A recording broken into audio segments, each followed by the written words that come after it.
August 29 വിശുദ്ധ യൂബ്രാസഭ. ലളിതവും സാധാരണവുമായ ജീവിതം നയിച്ച് വിശുദ്ധയുടെ പടവുകൾ കീഴടക്കിയ സുഹൃത്തുക്കനെയാണ് വിശുദ്ധ യൂബ്രാസഭ. ഇരിഞ്ഞാലക്കുട രൂപതയിലെ കാട്ടൂർക്കടവ് ഗ്രാമത്തിൽ എഴുപത്തുകൾ ഇടവകയെയും എഴുപത്തുകൾ അന്തോണിയുടെയും കുഞ്ഞേത്തിയുടെയും 9 മക്കളിൽ മൂത്തവളായിരുന്നു യൂബ്രാസ. 1827 ഒക്ടോബർ 11-നായിരുന്നു യൂബ്രാസയുടെ ജനനം. ജനിച്ച് 9-ാം ദിവസം മാമോദീസ സ്വീകരിച്ച അവർ ലീമയിലെ വിശുദ്ധ റോസയുടെ ബഹുമാനാർത്ഥം റോസ എന്ന് വിളിച്ചു. ചെറുപ്രായം മുതൽക്കേ ദൈവഭക്തിയിലും ദൈവസ്നേഹത്തിലും ആയവരെയും അതിശയിപ്പിക്കുന്ന ഒരു കുഞ്ഞായിരുന്നു അവൾ. തന്റെ 9-ാം വയസ്സിൽ തന്റെ കന്യാത്വം ദൈവത്തിന് പ്രതിഷ്ഠിച്ച് താൻ കന്യാസ്ത്രീയാകുമെന്ന് അവൾ തീരുമാനിച്ചിരുന്നു.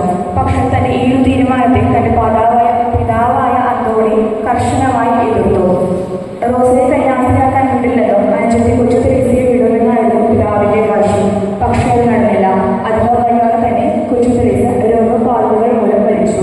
അങ്ങനെ 1896 കുനാമായിലെ കർമ്മലിത്ത മഠത്തിന്റെ ബോർഡിനെയാക്കി റോസയ്ക്ക്. രോഗബാധകൾ അപ്പോഴും അവളെ അലട്ടിക്കൊണ്ടിരുന്നു. തീർത്ത രോഗിയായ അവൾക്ക് രോഗിലേപനം നൽകിയെങ്കിലും തിരുക്കുടുംബ ദർശനം വഴി അവൾ സൗഖ്യം പ്രാപിച്ചു. ഈ തിരുക്കുടുംബ ദർശനത്തിലൂടെ താൻ ദീർഘകാലം ജീവിച്ചിരിക്കുമെന്ന് കന്യാസ്ത്രീക്ക് അറിവ് ലഭിക്കുകയും ചെയ്തു.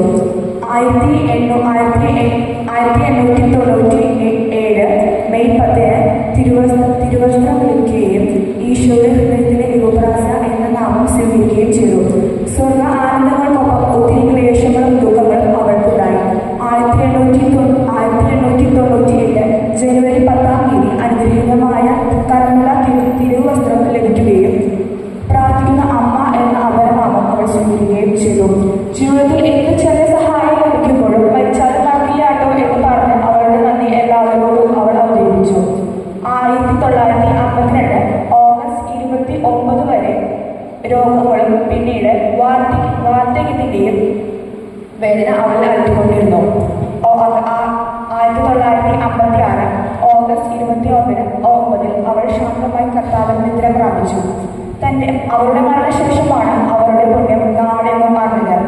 2002 ജൂലൈ 5 സെന്റ് ജോൺ പോൾ 2-ാമൻ മാർപ്പാപ്പ അവളെ വാഴ്ത്തപ്പെട്ടവളായി.